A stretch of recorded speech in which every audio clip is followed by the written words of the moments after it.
Salam, mən Ege Hospitalın uzman cərrah mama ginekoloqu Lena Bağırova. Bu gün sizləri gestasional diabet, hamiləlik şəkəri haqqında bilgiləndirəcəm. Hamiləlik şəkəri hamiləlik sırasında meydana çıxan şəkərli diabet xəstəliyidir və biz bu xəstəliyin fəsadlarından hamilələrimizi qorumaq üçün bütün hamilələri hamiləliyin 24-28-ci həftələri arasında şəkər yükləmə testi eləyərək bu xəstəliyin diaqnozunu qoyuruq. Əgər pasiyentin öncədən hər hansı bir risk faktoru varsa, həddindən artıq kiloludursa, morbid obez dediyimiz bir durumu varsa və ya öncəki hamiləliklərində gestasional diabet keçiribsə və ya ailəsində şəkərli diabeti olan ailə üzvləri varsa birinci dərəcəli yaxınlarında, o zaman hamiləliyin daha erkən həftələrində də şəkər yükləmə testi icra eləyirik.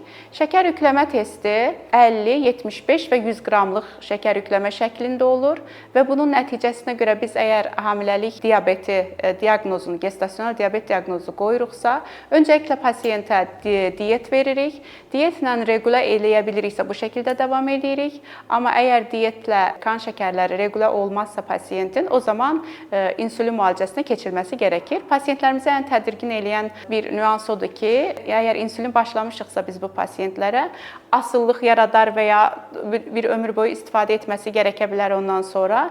İnsulin asıllıq yaradan bir dərman deyil və doğumdan sonra biz insulini kəsərək şəkərin requlasyonunun özünün sağlanmasını gözləyirik 6 həftə və pasiyentin 40-ı çıxdıqdan sonra, yəni doğumdan 6 həftə sonra təkrar şəkər kontrol edərək normalə dönübmü, dönməyibmi onu kontrol edirik. Genəlliklə 95% hallarda doğumdan sonra diabet, gestasional diabet keçmiş olur, normalləşir, yəni qan şəkərləri, amma bəzən kalıcı şəkər xəstəliyinə də dönüşə bilər.